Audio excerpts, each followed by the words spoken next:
name is Lisa Hugo, and I'm obsessed with helping other people find and develop their voices so they can go out and take on the world, be seen as an authority, expert, and speak their truth with utmost confidence because they know that what they have to share will connect with their audience and make a difference. I studied performing arts and spent 20 years of my career traveling the world as a professional singer-songwriter. I teach you the secrets to speak up and be heard, overcome your fears, to build your speaking skills, and learn how you can use your skills to make a change both in your own life and the lives of others. This is your one-stop shop for all things confident speaking. This is Impact Through Voice. Well, hey there, and welcome back to the Impact Through Voice podcast. I'm your host, Lisa Hugo, and I'm so grateful that you are tuning in and finding value in this podcast. Now, before we get into the show, I just want to highlight the fact that there are so many of you who are listening to the show, but you haven't yet subscribed.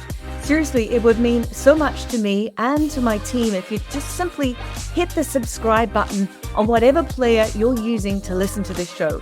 It really helps us to grow the show and reach more people. And it also means you're not going to miss out on an episode. Also, if you leave us a review, go to that extra mile and leave us a review, then you stand the chance to win a private coaching session with me. And if it's a nice review, well, you might even hear me give you a shout out on a future episode. Okay, let's dive in. Did you know that there are some secret techniques that great interviewers use that are rarely discussed publicly? And today, I want to reveal some of those secrets. So in this episode, I'm going to showcase the key skills that are critical for successful interviews, both on stage and on screen. And I'm going to share some techniques to make you a more engaging interviewer. And I'm also going to highlight the differences between on stage and on screen interviews. Now, if you've been following me for any length of time, or you're a regular listener to this podcast, then you're going to know that I've been on stage for most of my life as a singer. I'm also a speaker, a coach, and now I host this podcast. So I've dedicated my career to empowering leaders to harness the power and the potential in their voices. And I've literally helped thousands of people to elevate their communication skills. So I know a thing or two about speaking. And when it comes to interviewing techniques, well, I've been honing my own skills over the past months through this podcast and by listening to other great interviewers. So let me dive in and share some of the secrets that are rarely talked about.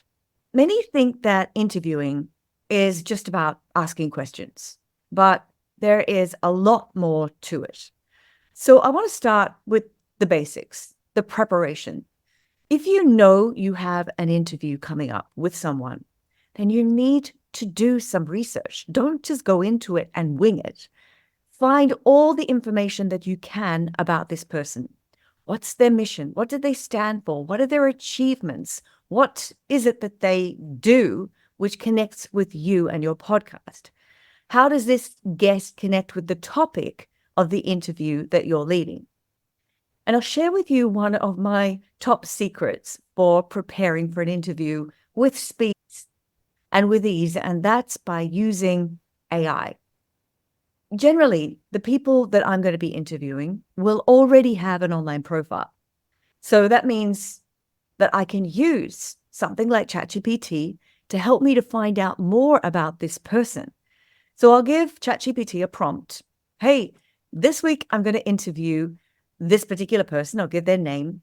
And then I'll say, please research this person and share with me all of your findings. So that's the first step. And then ChatGPT will come back with a whole list of information about what they found about that person. And I'll say, great, thanks.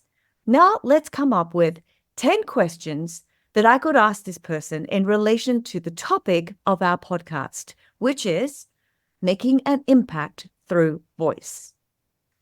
So ChatGPT will then give me a series of questions that I could then modify and adjust according to my own direction for the interview. Now, it's not very often that I would use these questions as they're given to me by ChatGPT, but it does give me some inspiration to get started and then rewrite them the way I would like to question, or just to find the right direction and then work on my own questions around those topics. I also binge listen to as much content as I can find from that person, which is then going to trigger my own ideas and the conversations that would be relevant to discuss on my show. Okay, so we've done our research. Let's get into the interview. Now, a great interviewer is intently focused on the guest, and listening skills are then one of the most important skills that an interviewer needs. If you want to be a great interviewer, you need to be immersed in the conversation. You need to be fully present. Don't be ready to just jump in with your next prepared question that you had ready, or you might miss a great opportunity to take the conversation further because you weren't fully immersed in what the person was saying. Make sure that your guest feels comfortable and appreciated. And remember, your guest might be nervous and not experienced in interviews, so you need to set the tone and the pace and make them feel comfortable. Look them in the eye when you're speaking to them. Let them speak without you interrupting. Use paraphrasing so that they know that you were fully present and you understood what they said. John, if I understand you correctly, you said ABC. How did this encourage your decision to move to XYZ? Use follow-up questions to dive deeper into a topic and encourage your guests to elaborate. And then be prepared to veer off the conversation if the topic is still of interest to your audience. So that means you need to be flexible. Don't be so rigid in what you expected to say that you can't move out of that, so that you add more value both to your listeners and also to your guest. All right, let's talk about controlling the pace. Now, as the interviewer, it's your responsibility to keep the interview running smoothly, to make sure that it stays on topic and covers the points that were important and of value. So how do we do that? You start with a few warm-up questions. Get the guest to introduce themselves, to share their story or their journey to get to where they are. And this is going to help them to get comfortable with the setting while they speak about themselves, which should come naturally for them. And it gives the audience a chance to get to know the guest personally. This is then different to your introduction of them. Very different, because it now gets personal. You're introducing them in a formal way, but now they can come in and share their own experience personally. Now, if you need to pull the conversation back because it's drifting off topic, then use some phrases like, let's come back to XYZ. Or, okay, let's shift gears a little bit. Or, oh, I love that. Can we come back to that a little bit later? Now, if you're on a time limit, keep the eye on the timer.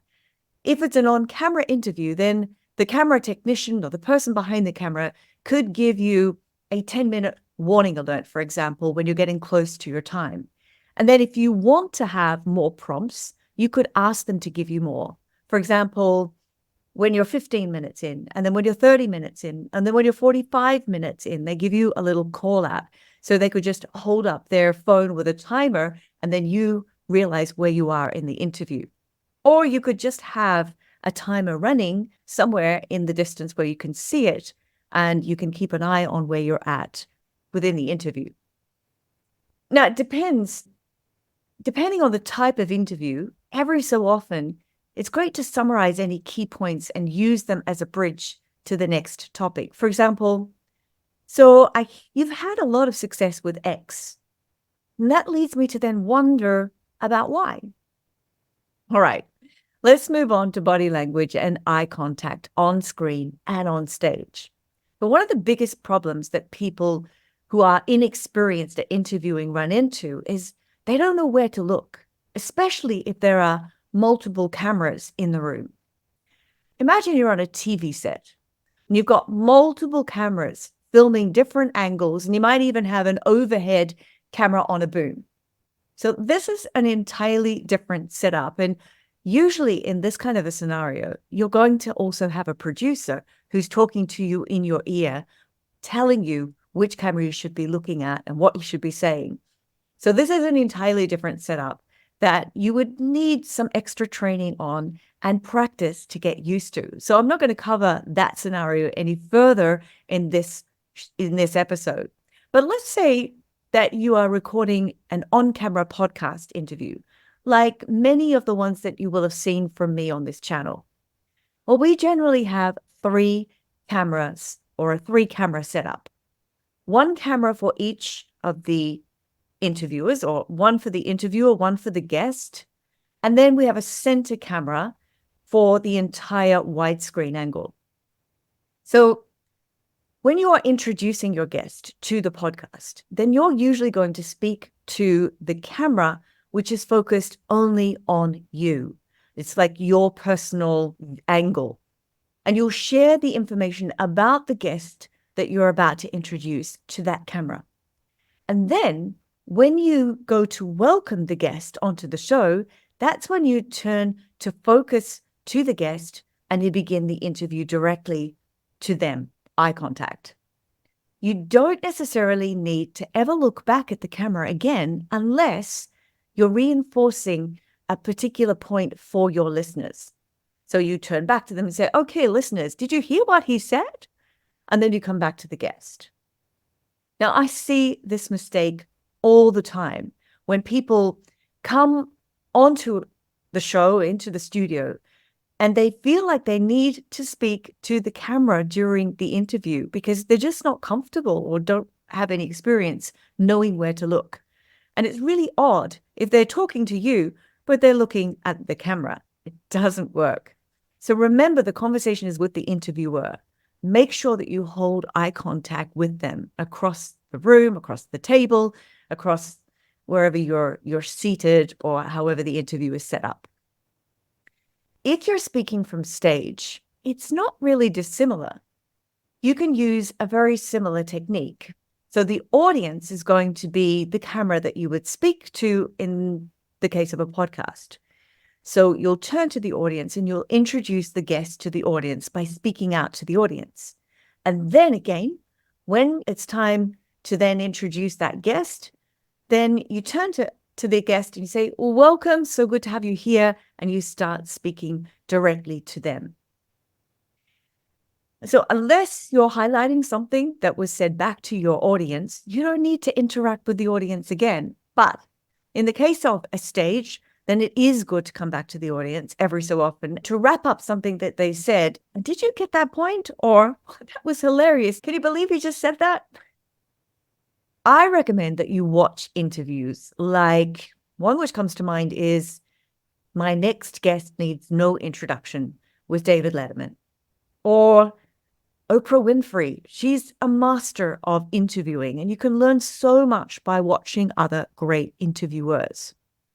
And lastly, I want to talk about voice and how you know when your interviewer is finished or when they've got more to say and you shouldn't be butting in yet.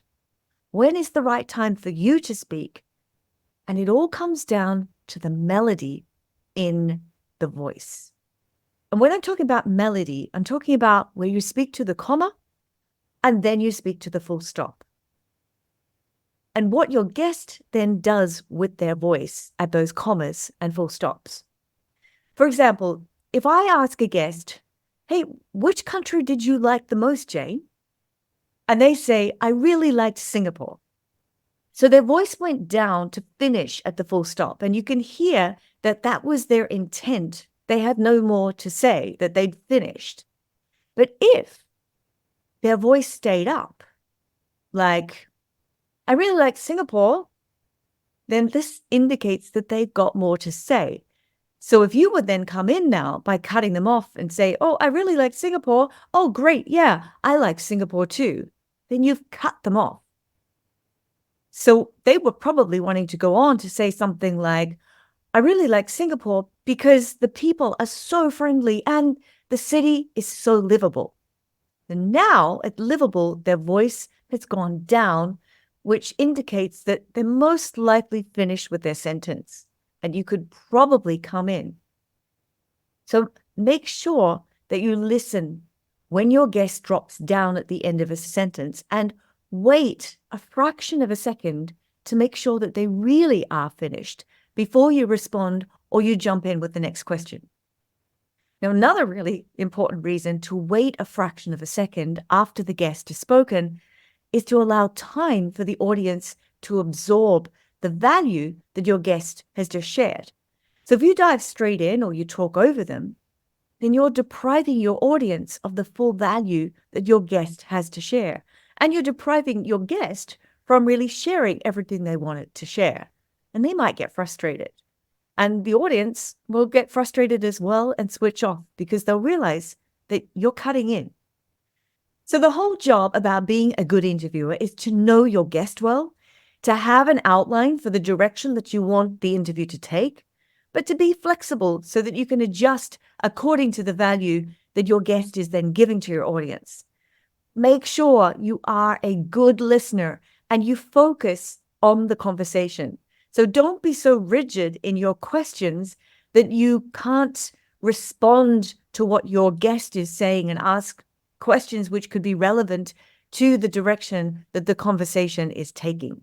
And if it's going in the wrong direction, then just pull the conversation back while you're still acknowledging all this amazing value that this person is sharing. And then lastly, make sure that you listen to the inflection of the voice of your guest. Make sure that you're aware, are they still talking? Do they still have more to share? Or have they finished what they wanted to say? And you can read that in both their body language and the voice itself. Well, that's it for this episode. I do hope you found it valuable. And if you did and you want to take your interview skills to the next level, we've created a free downloadable guide. We'll put the link down in the show notes or in the description below this video.